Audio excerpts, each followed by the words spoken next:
BBC প্রবাহে আপনাদের সবাইকে স্বাগত জানাচ্ছি আমি শারমিন রমা। শুরুতেই দেখে নেব আজ কি থাকছে। ভূমিকম্পের মুখে কতটা অসহায় বাংলাদেশ, ক্ষয়ক্ষতি মোকাবেলা ও উদ্ধারের সামর্থ্য কতটুকু, কার্যক্রম নিষিদ্ধ আওয়ামী লীগের দীর্ঘদিনের সঙ্গী 14 দলীয় শরিকদের এখন কি অবস্থা, তারা কি নির্বাচন করতে পারবে, এসব নিয়ে বাংলাদেশ ট্রেন্ডিং। সঙ্গে আছেন স্টুডিওতে বিশ্ববিদ্যালয় শিক্ষক গোলাম রব্বানী এবং অনলাইনে যুক্ত আছেন ভূতত্ত্ববিদ হুমায়ুন আখতার। তাদের কথা তো শুনবই, একই সাথে আপনারা মতামত জানাতে পারেন বিবিসি বাংলার ইউটিউব, ফেসবুক, ইনস্টাগ্রাম, এক্স হ্যান্ডেলে। এছাড়াও ভিজিট করুন বিবিসি বাংলার ওয়েবসাইট।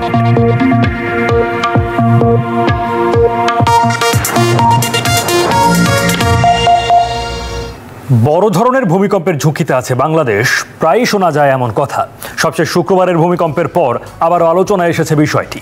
গবেষকরা বারবার স্মরণ করিয়ে দিচ্ছেন প্রস্তুতির দিকটিও। কিন্তু ভূমিকম্প মোকাবেলায় আসলেই কতটা প্রস্তুত সরকার? তানহা তাসনিমের প্রতিবেদন। 1.5 দিনেরও কম সময়ে ঢাকার আশেপাশে 4বার ভূমিকম্পের পর নতুন করে আলোচনায় সাধারণ মানুষের নিরাপত্তা আর প্রস্তুতির বিষয়টি। একদিকে 100 বছর ধরে বড় কোনো ভূমিকম্প না হওয়ায় জমে থাকা শক্তি নিঃসরণের সতর্কতা, অন্যদিকে বিল্ডিং কোড না মেনে অপরিকল্পিতভাবে গড়ে ওঠা নগরের উল্লেখযোগ্য অংশ ধসে পড়ার শঙ্কা উঠে এসেছে একাধিক গবেষণায়। কিন্তু বড় ভূমিকম্প হলে তা মোকাবেলায় প্রস্তুতি কতটা আছে? আমাদের 14,000 প্লাস জনবল রয়েছে, আর যদি শুধুমাত্র ফায়ার ফাইটার হিসাব করি তাহলে এটা 10,000 প্লাস হবে। তবে আমাদের এক্ষেত্রে আমাদের যে 18 কোটি জনসংখ্যাকে সাপোর্ট দেওয়ার মতো যদি ক্যাপাবিলিটি হিসাব করি তাহলে অবশ্যই এটা কম, কিন্তু এটা আমরা কাভার করি কমিউনিটি ভলেন্টিয়ার এদের মাধ্যমে। কারণ আমাদের এই পর্যন্ত রেজিস্টার্ড হয়েছে 55,000-এর কাছাকাছি। আমরা অ্যাজাম্পশন করেছি যে যদি 7 থেকে 8 মাত্রা ভূমিকম্প হয় তাহলে ওই এলাকা যদি রুট ক্লিয়ারেন্স না পাই আমরা, তাহলে কি করতে পারি? সেই ক্ষেত্রে যে অন্য যে স্টেশন থেকে এই ইকুইপমেন্টগুলো নিয়ে যে মুভ করা যেতে পারে, এই ডিসেন্ট্রালাইজেশন অলরেডি আমাদের করা আছে এই মুহূর্তে। বিশেষ করে ভূমিকম্পের প্রভাবে অগ্নিকাণ্ড সহ আরও যেসব ঝুঁকি তৈরি হতে পারে তা মোকাবেলায় সরঞ্জাম সহ বিভিন্ন ধরনের ব্যবস্থা রাখা হয়েছে বলেও জানান তিনি। এদিকে প্রায় 10 বছর আগে চীন সরকারের সহায়তায় বাংলাদেশে ভূমিকম্পের মতো দুর্যোগে বিভিন্ন সংস্থার মধ্যে সমন্বয়ের জন্য ইমার্জেন্সি অপারেশন সেন্টার নির্মাণের উদ্যোগ নেওয়া হলেও এখন পর্যন্ত তা শেষ হয়নি। এছাড়া বন্যা, ঘূর্ণিঝড়ের মতো নিয়মিত দুর্যোগ মোকাবেলায় সরকারের সামর্থ্য থাকলেও ভূমিকম্পের ক্ষেত্রে প্রস্তুতির ঘাটতির কথা বলছে সংশ্লিষ্ট মন্ত্রণালয়। মায়ানমার, সাম্প্রতিক সময় আফগানিস্তান, তার আগে তুরস্ক, আমরা আমাদের সহায়তা পাঠিয়েছিলাম। সেখানে আমরা আমাদের সশস্ত্র বাহিনীর সদস্যদের, ফায়ার সার্ভিসের সদস্যদের এবং চিকিৎসকদের পাঠিয়েছিলাম, যাতে তারা সেই দেশের অবস্থাগুলা দেখতে পারে এবং সেই অভিজ্ঞতা কাজে লাগাতে পারে। তবে যেহেতু গত 1 বছরে আমরা এগুলি মোকাবেলা করতে হয়নি, তা আমাদের ভূমিকম্পের বিষয়ে এখন গত কয়েকদিনের পর সরকার সচেতন হয়ে এগুলি আরো সমন্বিত উদ্যোগ গ্রহণের চেষ্টা শুরু করেছে। অথচ গত 100 বছরে এই অঞ্চলে বড় কোনো ভূমিকম্প না হয় লম্বা সময় ধরেই সতর্কতামূলক প্রস্তুতির তাগাদা দিচ্ছেন গবেষক ও বিশেষজ্ঞরা। ফলে শুক্রবারের ভূমিকম্পের পর সরকারের নড়েচড়ে বসার বিষয়টিকে বরাবরের মতোই তাৎক্ষণিক প্রতিক্রিয়া হিসেবেই দেখছেন এই বিশেষজ্ঞ। আটকে হওয়ার পর হয়তো 15 দিন নড়াচড়া থাকে, ওরাও একটু সরকারের প্রেশারে বা বিভিন্ন প্রেশারে কাজ করে, এটাও হয়তো তাই হবে, তারপর মানুষ ভুলে যায়। কিন্তু ওভারঅল আমাদের প্ল্যানিং ওয়াজ দেয়ার, ওটাকে যে এক্সিকিউশনে নিয়ে যাবে সেটা আমরা আসলে এখন পর্যন্ত মানে ফাইনাল যে টাচ সেটা আমরা এখনও কোনটার মধ্যে করতে পারিনি। আমাদের কাঠামো আছে, আমাদের ল আছে, কিন্তু এগুলাকে ইমপ্লিমেন্টেশন করার জন্য যা যা করা, প্র্যাকটিস করা, মহড়া করা, এইটা আমাদের অভাব। গবেষকরা বলছেন বড় ধরনের ভূমিকম্পের পর উদ্ধার তৎপরতা সবচেয়ে বেশি গুরুত্ব পেলেও উদ্ধারের পর ক্ষতিগ্রস্তদের আশ্রয় এবং খাবার ও বিশুদ্ধ পানির সরবরাহের সংকট দেখা দেয়। সেই বিষয়ে কি কোনো ব্যবস্থা নেওয়া হয়েছে? ভূমিকম্পের ক্ষেত্রে বিশেষভাবে আমাদের সরকার এখন চিন্তা করছেন যে ঢাকার আশেপাশে ওপেন স্পেস এমন জায়গা আমরা করতে চাচ্ছি যাতে আমরা সেখানে জনগণকে জড়ো করতে পারি এবং আমাদের সিটি কর্পোরেশনের সহায়তায় আমাদের শেল্টারগুলি ছাড়াও তারপরে যদি প্রয়োজন হয় যে আমরা যাতে টেন্টে বা অন্যভাবে তাদেরকে রাখতে পারি। আর্ম ফোর্সেস ডিভিশনকে অনেক ধরনের ইকুইপমেন্ট দিয়েছি আমরা, যে generator, water plan, water filtration unit, এগুলিও আমরা তাদের সরবরাহ করছি। আর পানির বিষয়ের সাথে ঢাকা শহরের জন্য ওয়াসা জড়িত, আমাদেরও এই ধরনের বিভিন্ন ইউনিট রয়েছে, এতে তাৎক্ষণিক সরবরাহ করতে পারি। বিশেষজ্ঞরা বলছেন, ভূমিকম্প হবার পর তা মোকাবেলার চেয়ে আগে থেকেই সতর্ক থাকা আর্থিক দিক থেকে যেমন সাশ্রয়ী, তেমনি তা কমাতে পারে প্রাণহানিও। প্রায়োরিটি হচ্ছে ভূমিকম্প সহনীয় ভবন, ভূমিকম্প সহনীয় মাটিতে ভবন তৈরি করতে হবে, তাহলেই আপনি বড় ভূমিকম্প থেকে বাঁচার সম্ভাবনা আছে। কারণ বিল্ডিং যদি মজবুত হয় তাহলে 90% জীবন বাঁচবে, আর বাকি 10% মানুষকে কিন্তু আপনি উদ্ধার করে বাঁচাতে পারবেন। বাংলাদেশে যে বড় ভূমিকম্পের ঝুঁকি আলোচিত হচ্ছে, সেখান থেকে রক্ষা পেতে হলে নীতিমালা মেনে ভবন নির্মাণ ও মজবুতিকরণের ক্ষেত্রে সরকারের শক্ত অবস্থান এবং প্রত্যেকের নিজ নিজ জায়গা থেকে সচেতন হওয়ার কোনো বিকল্প নেই বলছেন বিশেষজ্ঞরা। Tanha Tasnim, BBC news Bangla. সঙ্গে আছেন বিশ্ববিদ্যালয়ের শিক্ষক গোলাম রব্বানী এবং অনলাইনে যুক্ত আছেন ভূতত্ত্ববিদ হুমায়ুন আক্তার। প্রথমে হুমায়ুন আক্তারের কাছে যাওয়া যাক। হুমায়ুন আক্তার, স্বাগত আপনাকে বাংলাদেশ ট্রেন্ডিংয়ে। এই যে বড় ধরনের ভূমিকম্পের ঝুঁকির কথা বলা হচ্ছে, আমাদেরকে একটা ধারণা দিতে পারেন না ঠিক কি ধরনের পরিস্থিতির কথা ভাবা হচ্ছে? না, সেটা তো আপনাদের যে চিত্র দেখালেন ভিডিও ক্লিপ, সেখানেই তো বোঝা যাচ্ছে। গত কয়েকদিনের মানে ভূমিকম্প এবং সেখানে বিভিন্ন সোশ্যাল মিডিয়া, বিভিন্ন ইলেকট্রনিক মিডিয়ায় যে আলোচনা, আমরা বুঝতে পারছি যে ভূমিকম্প বাংলাদেশে হবেই। কেন, ভূমিকম্পের জন্য যে শক্তি, যে প্রক্রিয়া বা যেসব উপাদান যেগুলো দরকার, সেইগুলো সবই বাংলাদেশে এগুলা রয়েছে এবং আমরা সুনির্দিষ্টভাবে দুটা প্রধান উৎস আমরা আইডেন্টিফাই করেছি। একটা হচ্ছে ডাউকি ফল্ট উত্তরে, আর একটা আমাদের পূর্বে হচ্ছে সাবডাকশন জোন। এই সাবডাকশন জোন হচ্ছে খুব নটোরিয়াস। এখানে 1000 বছরের উপরে এখানে যে শক্তি জমা হয়েছে তার পরিমাণ হচ্ছে 8.2 থেকে 9 মাত্রা ভূমিকম্প সৃষ্টি করতে পারে। এখন যে কোনো সময় এটা হতে পারে, আজ হতে কাল হতে পারে, বা এই যে পরিমাণ শক্তির কথা আমরা বললাম, সেটা হয়তো অনেকে ভুল ধারণা যে 9 মাত্রার ভূমিকম্প হবে, বা সেটা না হতে পারে। কারণ এটা সাধারণত 60, 65 বা 70-75% শক্তি বের হয় প্রথম ধাক্কাতেই, পরবর্তীকালে আফটার শকের মাধ্যমে আস্তে আস্তে জমা হয়। এখন যে জিনিসটা আমাদের করণীয়, যে ভূমিকম্প হবে এতে কোনো সন্দেহ নাই, আজ হোক কাল হোক। এখন ঝুঁকির জিনিসটা আমরা দেখতে পাচ্ছি যে ঢাকা শহরে বা অন্যান্য শহরে ঝুঁকির সব উপাদান সবগুলা এখানে বিরাজ করছে এবং ঝুঁকির দিক দিয়ে অন্যতম শীর্ষে অবস্থান করছে।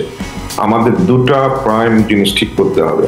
একটা হচ্ছে রিস্ক রিডাকশন, ঝুঁকি কিভাবে কমিয়ে আনতে পারি, আর একটা হচ্ছে রেজিলিয়েন্স, যে আমাদের মানে পূর্বের অবস্থায় কত দ্রুত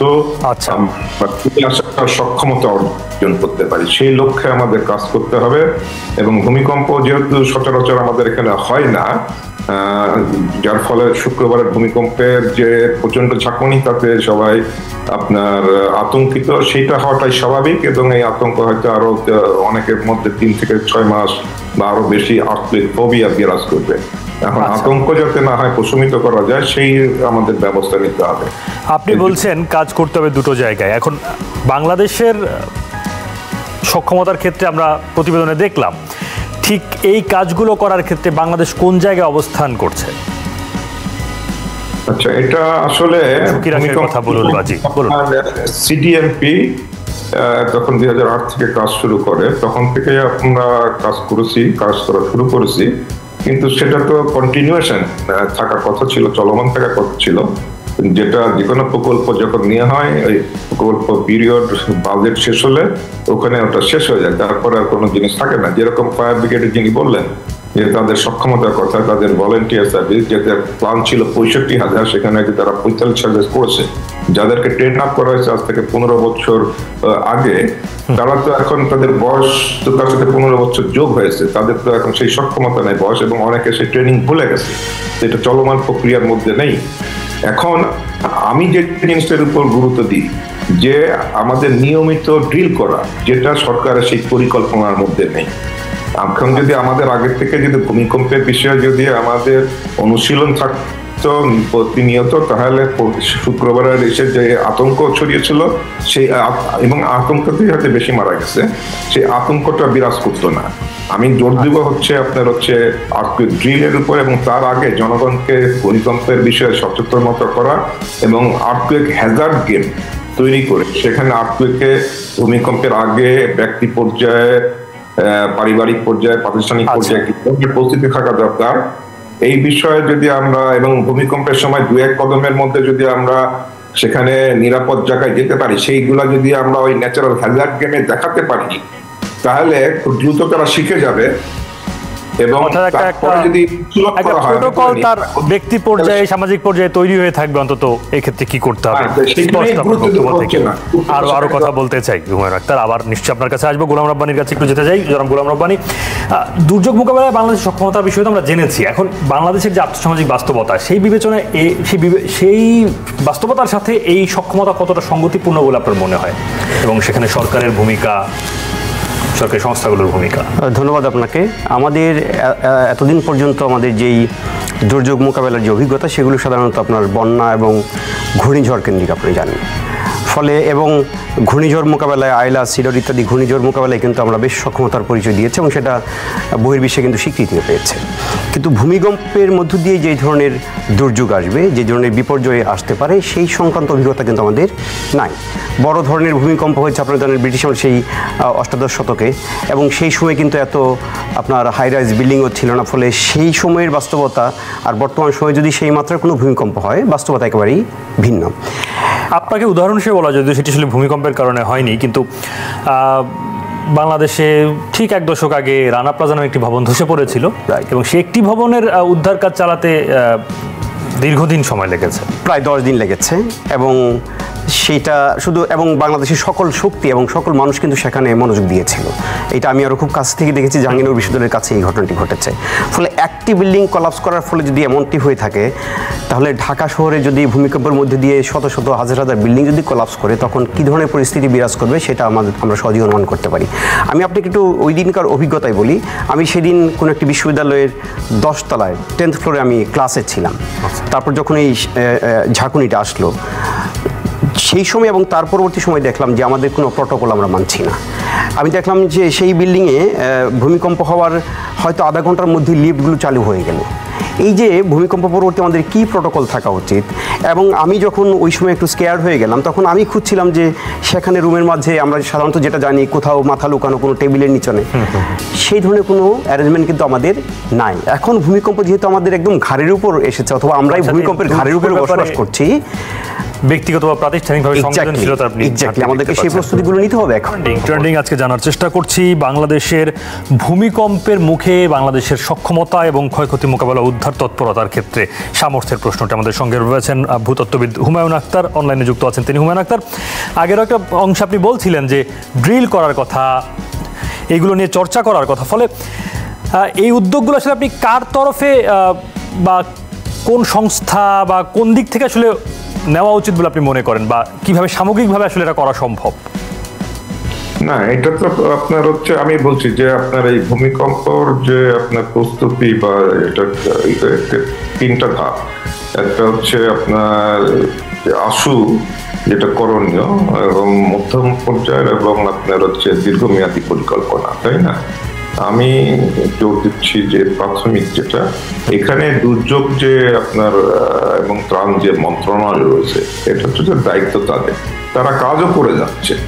কিন্তু তারা যে আমাদের আর্থসামাজিক অবস্থাটা চিন্তা করতে হবে, সেটার পরিপ্রেক্ষিতে আসলে আপনার কার্যকর ব্যবস্থা নিতে হবে। সেইটা না নিয়ে তারা যেটা করছেন, দীর্ঘমেয়াদী পরিকল্পনা, ভূমিকম্প হয়ে যাবে, তারপরে উদ্ধার কার্যের জন্য তারা heavy machinery, course of money budget, তো যেখানেই আপনার হচ্ছে বিগ বাজেট, সেখানেই আপনার হচ্ছে বিজনেস, সেখানেই হচ্ছে আপনার করাপশন। তো আমি যেটা বলছি, আমি যদি আগের থেকে, প্রথমে বললাম রিস্ক রিডাকশন, ঝুঁকি কমিয়ে আনা, আমি যদি আগের থেকেই যদি মানুষজনকে সচেতন করে তুলতে পারি কোনগুলা করলে ভূমিকম্পের জীবনহানি হবে, কোনগুলোতে বিরত থাকবে, কারণ এই যে যদি একটা সেরকম ভূমিকম্প হয় এবং সেখানে প্রাণহানি হয়, তাহলে দেখেন যে আমাদের skill labour, the intellectual people, যারা আপনার অর্থনীতিকে কন্ট্রিবিউট করছে এবং ঢাকা সিটিতে সবকিছুর হার স্পষ্ট, যদি আপনার এটা সবকিছু নষ্ট হয়ে যায় তাহলে পরবর্তীকালে আপনার ঘুরে দাঁড়াবার সেই সক্ষমতাটা কোথায় আমরা পাচ্ছি? বিপর্যয় কত বড় মাত্রায় যায় সেই দিকে ইঙ্গিত করছেন হুমায়ুন আক্তার। স্পষ্ট। ধন্যবাদ আপনাকে বাংলাদেশ ট্রেন্ডিং এ সময় দেওয়ার জন্য। গোলাম রব্বানী, আমরা শুনছিলাম হুমায়ুন আক্তারের বক্তব্য থেকে এই যে একটা প্যানিক বা সাধারণ মানুষের একটা আতঙ্কের ধারণা পাওয়া যাচ্ছে, এটি কাটানোর জন্য আসলে কিছু করার আছে কি? দেখুন, ভূমিকম্প আসলে আমরা ঠেকাতে পারবো না। আমাদের যেটা করতে হবে, ভূমিকম্প সম্পর্কে আমাদের জানতে হবে এবং ভূমিকম্পের সময়ে করণীয় কাজগুলো সম্পর্কে ওই যে ড্রিল করে আমাদের সবাইকে সচেতন করতে হবে। আরেকটি বিষয় আমি হয়তো পরে বলার সময় পাবো না, ইমিডিয়েটলি ঢাকা শহর সহ ভূমিকম্প প্রবণ এলাকাগুলোর যে ঘনবসতিপূর্ণ এলাকা যেগুলো আছে সেই জায়গাগুলোতে যদি কোনো ফাঁকা জায়গা থেকে থাকে কিন্তু কোনো একটি দুর্যোগের পরে বা দুর্ঘটনার পরে আবিষ্কার হয় যে বিল্ডিং কোড মেনে হয়তো ভবনটি করা হয়নি বা নানান রকম অসঙ্গতি পাওয়া যায়। এগুলো তো আছে, বিল্ডিং কোড মেনে কয়টা বিল্ডিং হয়েছে ঢাকা শহরে সেগুলো খুঁজে বের করা, ঝুঁকিপূর্ণ বিল্ডিংগুলোকে চিহ্নিত করা এবং আমি যেটা বলছি সেটা হচ্ছে প্রত্যেক পাড়ায় মহল্লায় যদি কোনো জায়গা থেকে থাকে সরকারি খাস সেগুলোকে উদ্ধার করে সেগুলো ওপেন স্পেস হিসেবে রাখা, যাতে করে ভূমিকম্পের সময় আমরা সেখানে আশ্রয় নিতে পারি এবং রেস্কিউ কার্যক্রমগুলো পরিচালনা করা যেতে পারে। ফলে এই বিষয়ে আমাদের গুরুত্ব দিতে হবে। বলছেন দখল ও ভাঙচুরের শিকার কেন্দ্রীয় কার্যালয়, শিশু নেতাদের কেউ কারাগারে, কেউ আত্মগোপনে। সরকার পতনের 1.5 বছর হতে চললেও মাঠের রাজনীতিতে অনুপস্থিত আওয়ামী লীগের বাইরে 14 দলীয় জোটে থাকা অন্য রাজনৈতিক দলগুলো। এমনকি জাতীয় সংসদ নির্বাচনের আগে রাজনৈতিক দলের সঙ্গে ইসির সংলাপেও ডাকা হয়নি তাদের। ফলে আগামী জাতীয় সংসদ নির্বাচনে এই দলগুলো অংশগ্রহণ করার সুযোগ আদৌ পাবে কিনা তা নিয়েও রয়েছে প্রশ্ন। আরও জানাচ্ছেন সজল দাস। ভাঙা আসবাবপত্র, ছেঁড়া বই, ব্যানার, লিফলেট সবই লণ্ডভণ্ড। ঢাকার তোপখানা রোডে বাংলাদেশের ওয়ার্কার্স পার্টির কেন্দ্রীয় কার্যালয়ের দৃশ্য এটি। গত 12 নভেম্বর রাতে দ্বিতীয় দফায় হামলা ভাঙচুর চালানো হয় এখানে। এরপর থেকেই পরিত্যক্ত অবস্থায় পড়ে আছে কার্যালয়টি। জাতীয় সমাজতান্ত্রিক দল জাসদের কেন্দ্রীয় কার্যালয়েও শুনশান নীরবতা। দলের কেন্দ্রীয় নেতা হাসানুল হক ইনুসহ অনেকেই কারাবন্দী। রাজনৈতিক পট পরিবর্তনের পর হামলা, মামলা কিংবা মবের শঙ্কায় মাঠের রাজনীতিতে অনেকটাই নিষ্ক্রিয় দলটি। যদিও সারা দেশে আমাদের 12টিরও অধিক অফিস বিভিন্ন গোষ্ঠীর দ্বারা দখল হয়েছে, বেহাত হয়েছে, আমাদের সারা দেশে নেতাকর্মীদের বিরুদ্ধে মামলা হয়েছে, বাড়ি ঘর ব্যবসা প্রতিষ্ঠানে হামলা হয়েছে, এই ঘটনাগুলো আছে। তার মধ্যেও আমরা আমাদের মতো করে নিজেদেরকে সারভাইভ করে দলীয় কার্যক্রম চালু রেখেছি। 5ই আগস্টের পর থেকেই তালা ঝুলছে বাংলাদেশ তরিকত ফেডারেশন ও গণতন্ত্রী পার্টির কেন্দ্রীয় কার্যালয়ে। অফিস খোলা থাকলেও দলীয় ব্যানার, পোস্টার সবই সরিয়ে রেখেছে জাতীয় পার্টি জেপি। একই অবস্থা 14 দলের অন্য শরিকদের। আমাদের 14 দল এক্সিস্ট করে না ইনফ্যাক্ট, ইন প্র্যাকটিস। তাহলে আমার অফিসটা কেন দখল করতে হলো?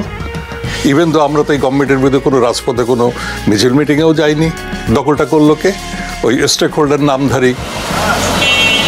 প্রকাশ্যে তেমন তৎপরতা নেই বাংলাদেশের সাম্যবাদী দল, কমিউনিস্ট কেন্দ্র, গণ আজাদি লীগ এবং গণতান্ত্রিক মজদুর পার্টির মতো দলগুলোর। আওয়ামী লীগ সরকার পতনের পর থেকে দলটির সঙ্গে যে রাজনৈতিক দলগুলো জোটবদ্ধ হয়ে এতদিন রাজনীতি করত তারা বেশ সংকটে পড়েছে। কোনো দলের কেন্দ্রীয় কার্যালয় যেমন বেদখল, আবার অনেক দলের শীর্ষ নেতা বিভিন্ন মামলায় কারাগারে বন্দী। এমন প্রেক্ষাপটে আগামী জাতীয় সংসদ নির্বাচনে এই দলগুলো অংশ নিতে পারবে কিনা এই প্রশ্ন সামনে আসছে। সম্প্রতি 47টি নিবন্ধিত রাজনৈতিক দলের সঙ্গে সংলাপ করেছে নির্বাচন কমিশন, যেখানে জাতীয় পার্টি এবং 14 দলীয় জোটে থাকা নিবন্ধিত 6টি রাজনৈতিক দলকে আমন্ত্রণ জানানো হয়নি। কমিশনের এই সিদ্ধান্ত নিয়ে যেমন আলোচনা হচ্ছে, তেমনি আওয়ামী লীগ সরকারের আমলে শরিক দলগুলোর অনেক নেতার বক্তব্য, প্রশ্নবিদ্ধ নির্বাচনে সমর্থন এবং জুলাই অভ্যুত্থানে দলগুলোর অবস্থান নিয়েও প্রশ্ন রয়েছে। অতীত ভূমিকার কারণে ইসির সংলাপ বা আসন্ন নির্বাচনে এই দলগুলো যেন অংশ নিতে না পারে সেই দাবিও জানিয়েছে কয়েকটি রাজনৈতিক দল। যারা এত মানুষ হত্যার প্রেক্ষাপট তৈরি করেছে সেই দলগুলোর সাথে নির্বাচন কমিশন কোনোভাবেই সংলাপে বসতে পারে না। এমন প্রেক্ষাপটে কমিশনকে ভেবে চিন্তে সিদ্ধান্ত নেওয়ার কথা বলছেন নির্বাচন ব্যবস্থা সংস্কার কমিশনের এই সদস্য। তিনি বলছেন, অভ্যুত্থানের পরে গণতন্ত্রের পথে ফেরার জন্য খুবই গুরুত্বপূর্ণ আসন্ন নির্বাচন। আওয়ামী লীগের কার্যক্রম নিষিদ্ধ, তেমনি আওয়ামী লীগ ইলেকশন আসতে পারবে না, সরকার তাকে ডাকার কোনো প্রয়োজন নাই। কিন্তু অন্য যে দলগুলো আছে কিন্তু তারা নিষিদ্ধ না, তাদের কার্যক্রম করার কোনো বাধা নাই, সেই ক্ষেত্রে তারা তো নির্বাচন করবে। যদি কেউ বলে যে সে তো দোষর ছিল, কিন্তু দোষর হলে তার কার্যক্রম তো আর এখন থামায়নি কেউ, অতএব সে তো এগুলো প্রাপ্য। আমার কাছে মনে হয় যে লেভেল প্লেইং ফিল্ডের জন্যে সবার প্রতি সম আচরণ করাটা খুবই জরুরি। এদিকে দলগুলোকে সংলাপে ডাকা হবে কিনা বিষয়টি এখনও স্পষ্ট করেনি নির্বাচন কমিশন। নিবন্ধনের কাজটা এখনো শেষ হয় নাই, শেষ পর্যায়ে। আমরা আশা রাখি কিছুদিনের ভিতরেই এটি হবে। কমিশন যদি মনে করে যে ওদের সহ বা আবার কি বলে যে ডাকার প্রয়োজন, সেক্ষেত্রে কমিশন সিদ্ধান্ত নেবে। এখনো ওই বিষয়ে সিদ্ধান্ত হয়নি। নিবন্ধিত দল হিসাবে নির্বাচনে অংশ নেওয়াটাই তো স্বাভাবিক। বাংলাদেশে জুলাই অভ্যুত্থানের পর সংস্কার আলোচনায় একটি বড় অংশ জুড়েই রয়েছে অবাধ, সুষ্ঠু ও অংশগ্রহণমূলক নির্বাচনের বিষয়টি। আর সেটি নিশ্চিত করা নির্বাচন কমিশনের জন্য একটা বড় চ্যালেঞ্জ বলেই মনে করা হচ্ছে। সজল দাস, বিবিসি নিউজ বাংলা। সঙ্গে আছেন বিশ্ববিদ্যালয়ের শিক্ষক অধ্যাপক গোলাম রব্বানী। যেই বাস্তবতা তৈরি হয়েছে তাতে এই 14 দলীয় জোটে যারা শরিক হিসেবে কার্যক্রম নিষিদ্ধ আওয়ামী লীগের সঙ্গে ছিলেন, তাদের আগামী রাজনীতিতে আপনি অবস্থানটাকে আসলে কিভাবে দেখেন এবং সেখানে আসলে কি ধরনের চ্যালেঞ্জের মুখোমুখি হতে পারে তাদেরকে রাজনৈতিক প্রেক্ষাপটে? দেখুন, ওই নির্বাচন সংস্কার কমিশনের সদস্য উনি বিষয়টা খানিকটা বলবার চেষ্টা করেছেন যে যেই দলগুলোকে আইনগতভাবে নিষিদ্ধ করা হয়নি তারা নির্বাচনে অংশগ্রহণ করতে পারবেন, এটা স্বাভাবিক। এবং সেই বিষয়ে আমার মনে হয় নির্বাচন কমিশনের খুব দ্রুত সিদ্ধান্ত দিয়ে দেওয়া উচিত। কারণ আমরা যতটা জানি নির্বাচনের দিন খুব ঘনিয়ে আসছে, অল্প কিছুদিনের মধ্যেই হয়তো নির্বাচনের তফসিল আসবে। কিন্তু কোনো দল তো তাদেরকে আওয়ামী লীগের শাসন ব্যবস্থার কর্তৃত্ববাদী অংশ তাদের ভাষায় সেইটি তৈরি করার প্রেক্ষাপট হিসেবে তৈরি করে দিয়েছেন, সহযোগী হিসেবে ভূমিকা রেখেছেন বলে অভিযুক্ত করেছেন। দেখুন, শেখ হাসিনার যে আমরা যেটা বলি ফ্যাসিস্ট রেজিম, সেইটার কোলাবোরেটর অনেক, একেবারে প্রশাসন থেকে শুরু করে বিভিন্ন রাজনৈতিক দল সেটা আছে। ফলে আমি যেটা মনে করি সেটা হচ্ছে যে যারা প্রত্যক্ষভাবে জড়িত তাদের অবশ্যই বিচারের আওতায় আনতে হবে, যারা এই তার কোলাবোরেটর ছিল এবং যারা জুলাই গণঅভ্যুত্থানে যে ম্যাসাকার ঘটেছে তাদের অবশ্যই বিচার হতে হবে। কিন্তু একই সাথে একটা দলের সবাই কিন্তু তার সাথে জড়িত নয়। কেমন আপনাকে ভাবতে হবে যে এই যেই দলগুলোর কথা বলছেন তাদের কিন্তু অর্ডিনারি মানুষ, যারা সাধারণ মানুষ কিন্তু তাদের সমর্থক। ফলে তাদেরকে যদি আপনি পুরোপুরিভাবে নিষিদ্ধ করে দেন সেটা আইনতভাবে কতটা পারা যায়, এক। আর দুই হচ্ছে যে এই যে সাধারণ মানুষ যারা তাদের সমর্থক, তারা তো নিশ্চয়ই কোনো এগুলোর সাথে জড়িত নয়। কেমন ফলে তারা এই বিষয়টিকে কীভাবে নেবে সেটা কিন্তু আমাদের মাথায় রাখতে হবে। আমি আপনাকে একটি বিষয়ে একটু আপনার মনোযোগ আকর্ষণ করতে চাই, সেটা হচ্ছে যে এই 24-এর গণঅভ্যুত্থানের মধ্য দিয়ে আমাদের প্রথম যেই কাজটি ছিল, যে এই ফ্যাসিবাদের পতনের পর আমাদের প্রথম কাজটি ছিল বাংলাদেশকে পুনরুদ্ধার করা, রিক্লেইম করা। এই পুনরুদ্ধার করা কি, পুরো সামগ্রিকভাবে দেশকে পুনরুদ্ধার করা, দেশের রাজনৈতিক সংস্কৃতিকে পুনরুদ্ধার করা, গণতন্ত্রকে পুনরুদ্ধার করা, প্রত্যেকটি ইনস্টিটিউশনকে পুনরুদ্ধার করা। কিন্তু দুঃখজনকভাবে আমরা গত প্রায় 1.5 বছরের বেশি সময় হয়ে গেছে এই যে ইন্টারিম সরকার যেটি আছে তাদের মাধ্যমে খুব বেশি পুনরুদ্ধার হয়েছে বলে আমি মনে করছি না।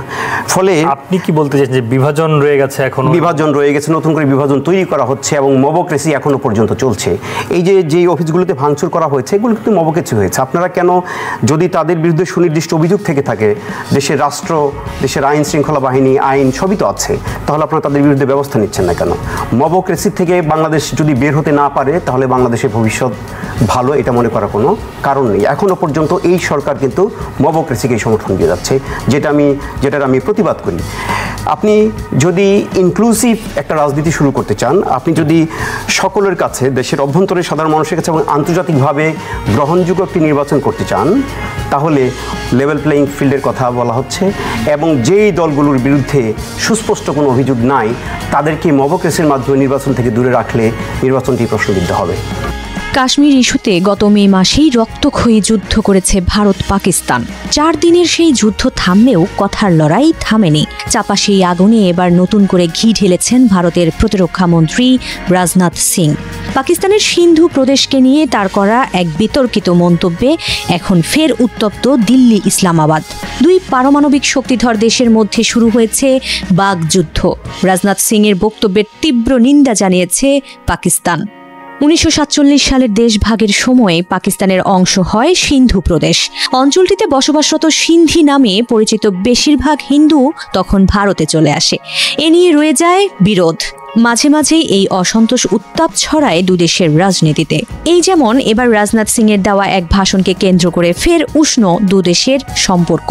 দিল্লিতে এক অনুষ্ঠানে রাজনাথ সিং বলেন, আমি এখানে লাল কৃষ্ণ আদভানির কথা উল্লেখ করতে চাই। তিনি তার একটি বইতে লিখেছেন, সিন্ধি হিন্দুরা, বিশেষ করে তার প্রজন্মের লোকেরা এখনও ভারত থেকে সিন্ধুর বিচ্ছিন্নতা মেনে নেয়নি। এরপর তিনি আরও বলেন, আজ হয়তো সিন্ধুর ভূমি ভারতের অংশ নয়, কিন্তু সভ্যতার দিক থেকে সিন্ধু সর্বদা ভারতের অংশই থাকবে। সীমানা পরিবর্তন হতে পারে, কে জানে, আগামীকাল সিন্ধু হয়তো আবারও ভারতে ফিরে আসতে পারে। সিন্ধু নিয়ে রাজনাথ সিং এর এমন বক্তব্যকে উদ্ভট ও ইতিহাস বিকৃত বলে তীব্র নিন্দা জানিয়েছে পাকিস্তানের পররাষ্ট্র মন্ত্রণালয়। এক বিবৃতিতে বলা হয়েছে, এসব মন্তব্য হিন্দুত্ববাদী সম্প্রসারণবাদী মানসিকতার পরিচায়ক, যা আন্তর্জাতিক আইন, স্বীকৃত সীমান্ত এবং রাষ্ট্রের সার্বভৌমত্বের বিরুদ্ধে যায়।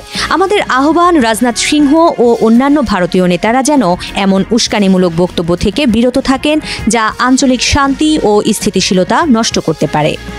বিবৃতিতে আরও বলা হয়, ভারতের উচিত নিজ দেশের নাগরিকদের, বিশেষত সংখ্যালঘুদের নিরাপত্তা নিশ্চিত করা।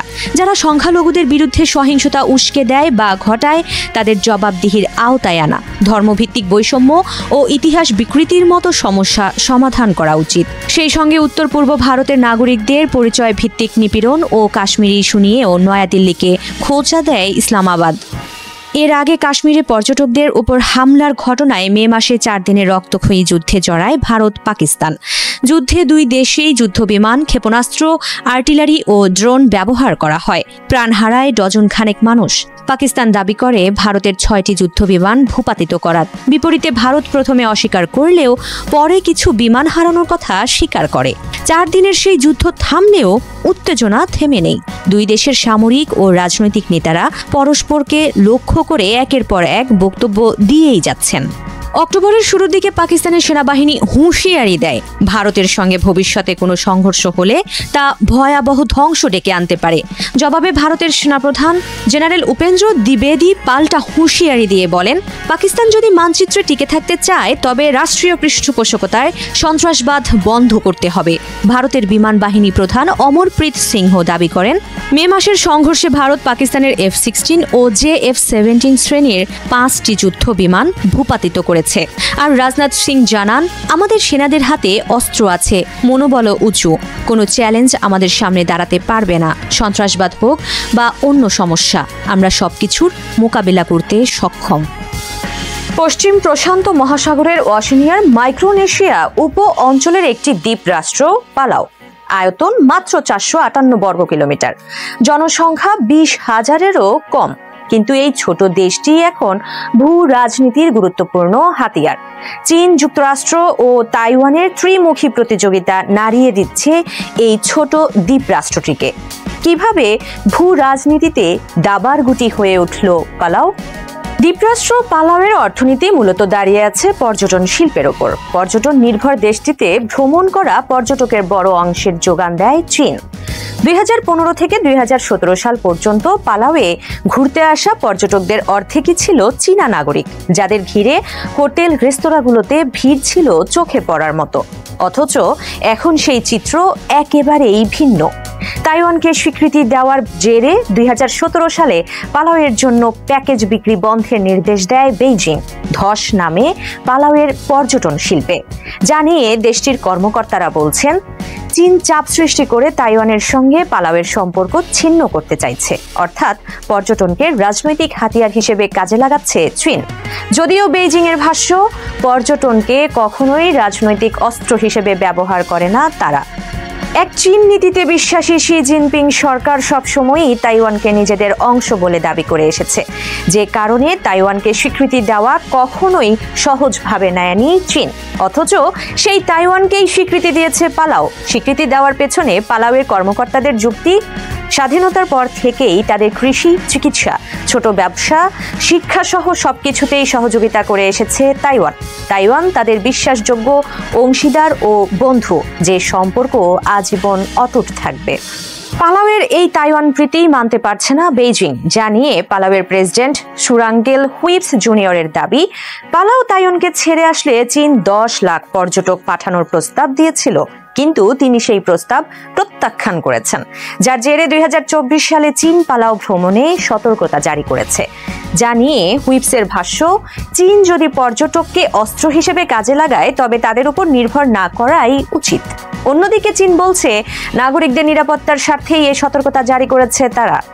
এদিকে পালাওয়ে চীনের শক্ত অবস্থান নিয়ে উদ্বেগ আছে যুক্তরাষ্ট্রের, কেননা সম্প্রতি পালাওয়ে নিজেদের সামরিক উপস্থিতি বাড়াচ্ছে ওয়াশিংটন। নতুন বন্দর সম্প্রসারণ থেকে শুরু করে আকাশপথে নজরদারির জন্য ট্যাকমোর নামের রাডার সিস্টেম ও নতুন অবকাঠামো তৈরি করেছে। পালাওয়ে মার্কিন তৎপরতা বুঝতে পেরে কৌশল অবলম্বন করছে চীনও। মার্কিন সামরিক স্থাপনার কাছে জমি ভাড়া নিচ্ছে চীনা কোম্পানিগুলো। এরই মধ্যে মার্কিন ট্যাকমোর রাডার সাইটের কাছে 3.5 লাখ বর্গমিটার জমি লিজ নিয়েছে চীনা বিনিয়োগকারীরা। রিসোর্ট তৈরির কথা বলে 2019-20 সালে এই জমি লিজ নিলেও সেখানে কোনো প্রকল্প করা হয়নি, যা উদ্বেগ বাড়াচ্ছে ওয়াশিংটনের। মার্কিন দূতাবাস ও স্থানীয় নিরাপত্তা কর্মকর্তাদের মতে চীন জমিগুলো ফেলে রেখেছে যাতে জরুরি পরিস্থিতিতে সামরিক কাজে ব্যবহার করা যায়। চীন ও পালাওয়ের মধ্যে কোনো কূটনৈতিক সম্পর্ক নেই, যাকে সুযোগ হিসেবে কাজে লাগাচ্ছে চীনের অপরাধী ও গ্যাং সদস্যরা, এমন অভিযোগ পালাওয়ের। অন্যদিকে পালাওয়ে মার্কিন সামরিক ঘাঁটি বাড়ছে চীনের বিনিয়োগও, জানিয়ে উদ্বেগ বাড়ছে পালাওবাসীর মধ্যে। তাদের অনেকেই এখন প্রশ্ন করছেন, ভবিষ্যতে যদি চীন যুক্তরাষ্ট্রের মধ্যে এই রেষারেষি যুদ্ধে রূপ নেয় তখন পালাওবাসীরা কিভাবে সুরক্ষিত থাকবে? ছোট এই ভূখণ্ডে কে তাদের রক্ষা করবে? এই অবস্থায় চীন যুক্তরাষ্ট্রের জটিল এ ভূ রাজনীতির শিকার হতে চায় না পালাওবাসী। তাদের চাওয়া কেবল তাদের জন্মভূমি ও দ্বীপ রাষ্ট্রটি যেন চীন যুক্তরাষ্ট্রের যুদ্ধের মাঠ না হয়, ধ্বংস না হয় পালাও। সবাইকে শুভকামনা জানিয়ে আমি শারমিন রমা এখানেই বিদায় নিচ্ছি। ভালো থাকবেন।